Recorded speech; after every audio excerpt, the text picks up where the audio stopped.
శ్రీ సీతారామాభ్యాం నమః. శ్రీ గురుభ్యో నమః. శ్రీమద్ వాల్మీకి రామాయణము బాలకాండము 49వ సర్గము.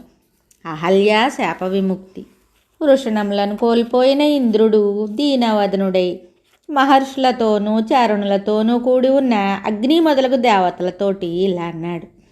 మహాత్ముడైన గౌతమునకు కోపం తెప్పించి ఆయన తపస్సును భంగపరిచాను. ఆ విధంగా నేను దేవకార్యమును నెరవేర్చాను. గౌతమముని శాప కారణంగా నేను అఫలుడనయితిని.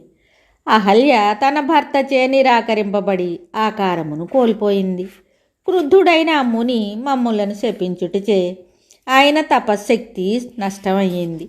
అందువలన ఓ సమస్త దేవతలారా, మహర్షులారా, చారణులారా, గౌతమముని తపస్సును భంగపరిచి దేవతలకు సహాయపడిన నాకు మీరందరూ వృషణములు వచ్చినట్లు చెయ్యండి.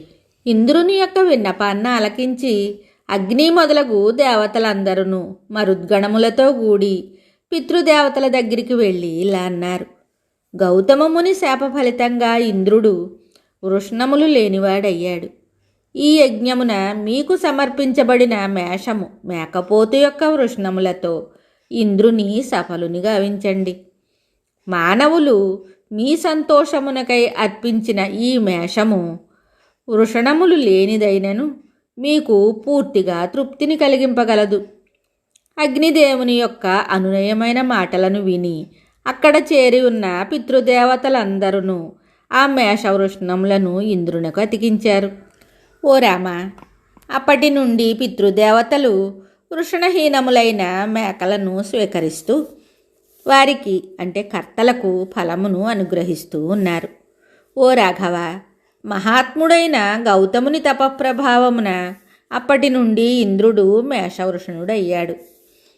ఓ మహావీర, అందువలన అహల్యా శాప విమోచన సమయము ఆసన్నమైనందున పుణ్యాత్ముడైన గౌతమ ముని యొక్క ఆశ్రమమున అడుగిడుము.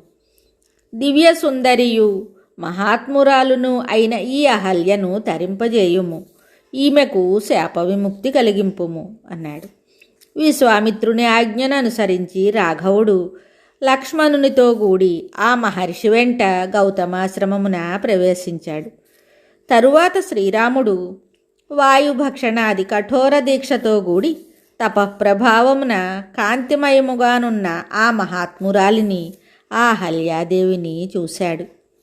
సృష్టికర్త అయిన బ్రహ్మచే ప్రయత్నపూర్వకముగా నిర్మింపబడుటచే ఆమె స్వరూపము దివ్యమై మాయామయమై దృశ్యాదృశ్యమై ఒప్పుతోంది.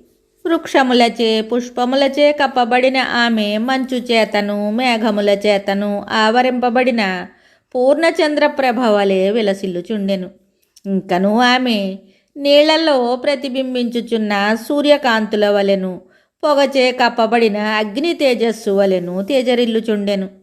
గౌతమముని ప్రభావము వలన ఆ అహల్య మానవులకు గాని కడకు సురాసురులకు గాని దుర్నిరీక్షయై ఉండెను. గౌతమ మహర్షి యొక్క శాపవచన ప్రభావముచే ఆమెకు శ్రీరాముని దర్శనమగు వరకును ముల్లోకములకును ఆమె దుర్నిరీక్షయై ఉండెను. శ్రీరాముని దర్శనమైనంతనే ఆమెకు శాప విముక్తి కలిగెను. తరువాత వారికి కనబడెను.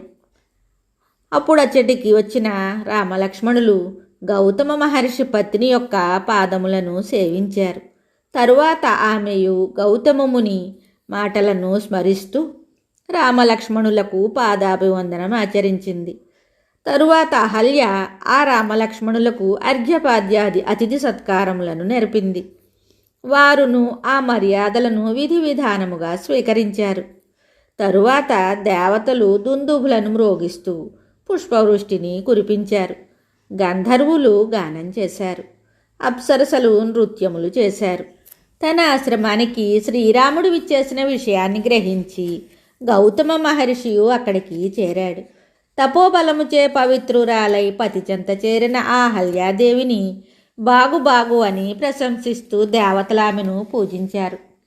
మహాతపస్వియు తేజస్వియు అయిన గౌతముడును అహల్యా సహితుడై విధి విధానముగా భక్తి శ్రద్ధలతో శ్రీరాముని పూజించి పరమానందభరితుడయ్యాడు. తరువాత ఆ ముని ఆ ఆశ్రమమునందే తపోనిమగ్నుడయ్యాడు.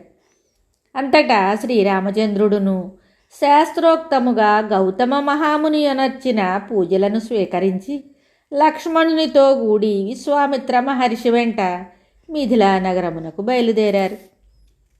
వాల్మీకి మహర్షి విరచితమై ఆది కావ్యమైన శ్రీమద్ రామాయణమునందలి బాలకాండమునందు 49వ సర్గము సంపూర్ణం. శుభం.